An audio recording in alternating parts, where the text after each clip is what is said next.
Bonjour à tous et bienvenue dans cette nouvelle vidéo. Je voulais légèrement spoiler dans la vidéo de mercredi. Aujourd'hui on va parler d'une sortie Netflix que j'avais pas du tout prévu de regarder. J'ai pas un planning de visionnage, je fais un peu au feeling, mais j'ai quand même des listes de séries ou de films que j'ai envie de voir. Maintenant j'avoue que le soir j'ai un travail qui est quand même assez fatigant, je suis pas toujours très active intellectuellement quand je rentre du taf vers 18-19 heures. Et voilà, disons que j'aime bien aussi juste ouvrir Netflix, voir mes recommandations et me regarder quelque chose de chill et de pas prise de tête. Et ça a été le cas pour ce film. Quand j'ai vu cette affiche apparaître et quand j'ai regardé vite fait la bande-annonce, je me suis dit que ce serait exactement ce dont j'avais besoin pour me distraire et me changer les idées. Un soir d'hiver où il fait déjà nuit dehors alors que je rentre du travail, j'ai tout simplement regardé Red Notice. Et vraiment, au moment où je l'ai vu, je me suis dit que j'avais envie de faire une critique dessus parce qu'au final, je n'en attendais rien et j'ai passé un plutôt bon moment. On en parle tout de suite.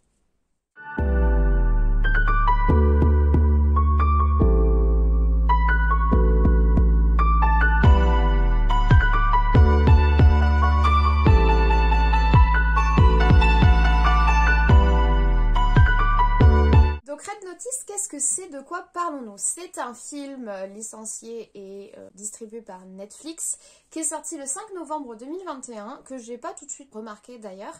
Son réalisateur, il est pas très connu, je l'ai dans mon petit carnet, c'est Rawson Marshall Zurberg. Je ne saurais pas vous dire ça. Je suis désolée monsieur pour avoir écorché votre nom. Il a aussi réalisé Umbrella Academy et plein de trucs dans les licences Netflix. Donc c'est un réalisateur spécial Netflix en gros. Mais disons que je pense pas que ce soit ce qui nous intéresse le plus dans le film, puisque je pense pas qu'on est sur un film qui va définir l'identité d'un réal. On est plutôt sur un film, moi j'appelle ça les films magasins, les films tiroirs un petit peu, c'est-à-dire des films sympathiques, mais oubliables, qui veulent pas se faire remarquer dans le genre, mais juste permettre aux gens de faire passer un bon moment avec du bon effet spéciaux, du bon humour et un bon casting. Et honnêtement, pour moi, le film coche toutes les cases que je viens de vous évoquer. Le premier argument, et le principal argument du film, ce qui fait que moi, j'ai regardé, c'est le casting, puisqu'on a tout simplement Dwayne Johnson, donc The Rock, que j'adore, aux côtés de Gal Gadot, qui est à la fois magnifique et so cute comme personne. Franchement, c'est une actrice que je trouve vraiment multiforme, multitâche. Elle a du talent et en plus elle est sublime. Et pour terminer ce trio entre le monsieur qui fait peur, la femme très séduisante, nous avons également l'humoriste qui est incarné par Ryan Reynolds. Et ça forme vraiment un trio de choc. Je suis désolée, The Rock, Ryan Reynolds et Gal Gadot, c'est un trio qui va forcément marcher, qui va forcément inciter les gens à regarder, puisque c'est quand même trois acteurs et trois personnalités assez magnétiques et assez sympathiques moi-même, qui ne portent pas tant d'attention que ça aux acteurs. C'est pas pour ça que je vais voir un film forcément. Je sais que eux, quand je les vois, je vais passer un bon moment. Je sais que si je vois Gal Gadot, elle va avoir un petit côté charismatique, femme fatale qui va me séduire. Ryan Reynolds, en général, on rigole quand on le voit. Enfin, je veux dire, pour moi, ça reste Deadpool, Ryan Reynolds. Ça reste ce film génial qui est The Voice, que je vous recommande à tous. The Voices, je crois d'ailleurs qu'il s'appelle. Où il parle à son chat et où il y a des baignoires roses dignes de Wes Anderson. Vraiment, ce film, je sais pas pourquoi on n'en parle pas plus. Et puis alors, The Rock, Dwayne Johnson, pour moi, c'est vraiment un acteur qui est très humble et qui se prend... Enfin, en tout cas, il transmet ça à l'écran. Il se prend pas pour un dieu vivant. Il a apporté quelque chose... Il a créé sa propre ligne, en fait, son propre chemin dans le monde du cinéma. Il n'est pas juste la grosse brute. Il a vraiment un retour critique vis-à-vis de son image et de lui-même. Et en plus, il se glisse assez bien dans tous les personnages. Bon, par contre, le pauvre, il a un petit phénomène, un petit peu phénomène Jack Sparrow, on va dire. C'est-à-dire que, bon, il transforme pas vraiment son jeu d'acteur en fonction des personnages qu'on lui donne. Je pense plutôt qu'on écrit ses personnages en fonction de lui. Voilà, disons que dans Jumanji, dans Red Notice et dans Jungle Cruise, tout ça, c'est Dwayne Johnson dans différents univers.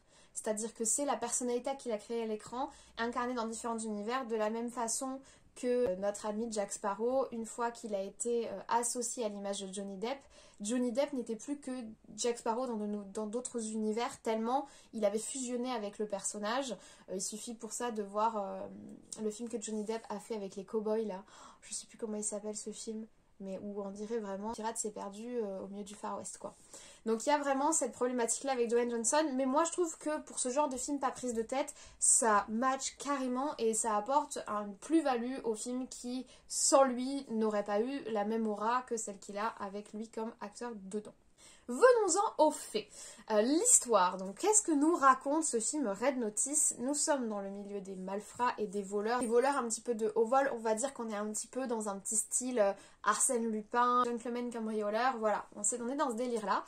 Et donc Ryan Reynolds incarne un des meilleurs soi-disant voleurs au monde qui se retrouve poursuivi par un espèce d'analyste filer du FBI incarné par Dwayne Johnson qui fait du profilage au rabais. Enfin moi j'en ai pleuré de rire, ces profilings ils sont mais Dr. Reed doit se retourner dans sa tombe quoi. Mais donc il est poursuivi par un espèce de profiler du FBI accompagné d'Interpol qui essaye de l'attraper pour l'empêcher de voler des espèces d'œufs d'or qui avaient été offerts à Cléopâtre, des espèces d'œufs d'or mythologiques d'une grande valeur. Et ces deux-là se font flouer par un troisième larron incarné par Gal Gadot qui elle aussi évolue dans le milieu du crime. Et donc en fait on va suivre Dwayne Johnson et Ryan Reynolds qui se retrouvent un petit peu piégés dans le jeu d'un espèce de manipulateur qui est le fou et se retrouvent à essayer de retrouver ses œufs pour prouver leur innocence.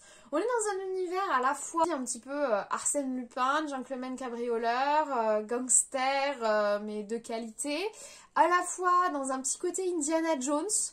Vous voyez ce que je veux dire? Avec les côtés, du coup, reliques perdues, avec une dimension enquête. Un peu aussi du Benjamin Gates. Enfin voilà, on évolue dans cet univers-là, mais avec une énorme dose d'humour et de second degré. Cet humour et ce second degré, il est vachement incarné par les musiques que j'ai trouvées ultra présentes et qui rythment vraiment le film, dans le sens où c'est vraiment des musiques clichés de films de cambrioleurs avec des petits... Vous voyez les petits trucs, les petites incursions musicales qui créent le suspense, les petites incursions musicales qui accompagnent le changement de plan, qui accompagnent le changement de décor. On a aussi des décors qui sont quand même assez somptueux, je pense que ce sont principalement des fonds verts, hein, disons les choses comme elles sont, mais ça reste assez somptueux et assez voyage au bout du monde. On flirte entre l'illégalité et le luxe et avec ce côté complètement surjoué, complètement surfait, que moi j'ai bien aimé. Qu'est-ce qu'il y a mon chat? Qu'est-ce que tu veux? Regarde comme t'es beau. Au reste, dans cet univers de luxe hyper surfait, hyper surjoué, mais qui donc joue plutôt sur la corde humoristique, la corde comique.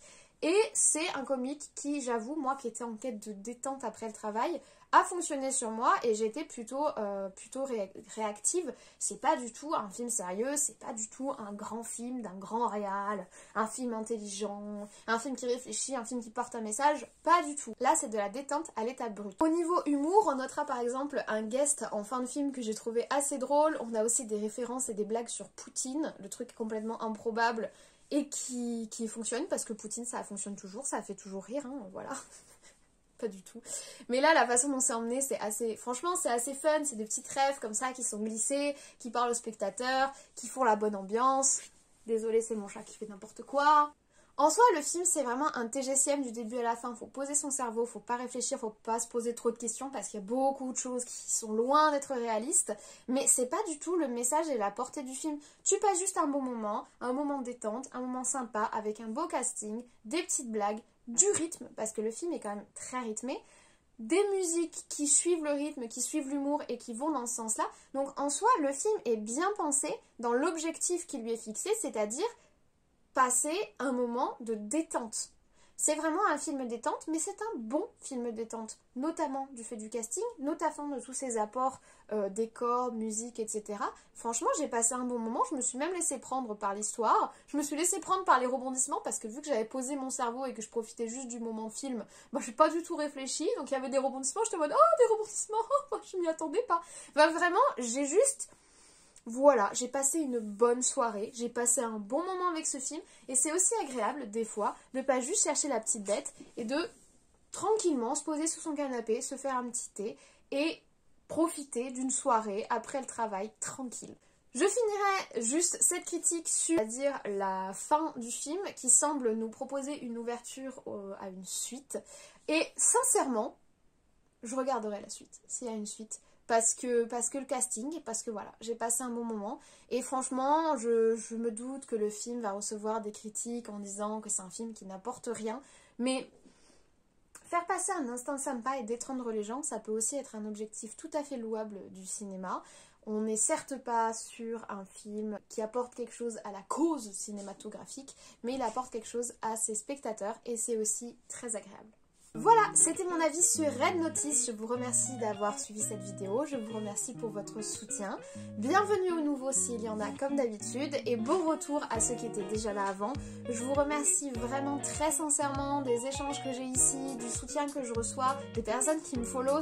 Ça me fait vraiment halluciner d'avoir trouvé sur cette plateforme une façon d'échanger sur ce qui me passionne, qui est le cinéma. Vraiment, je prends beaucoup de plaisir à filmer ces vidéos. Je prends beaucoup de plaisir à répondre à vos commentaires. Même à faire les montages qui sont certes pas exceptionnels, mais disons que je fais ce que je peux et je fais de mon mieux. Et c'est le principal. Et voilà, moi je vous dis passez un très bon week-end, passez une très bonne semaine et on se retrouve très vite.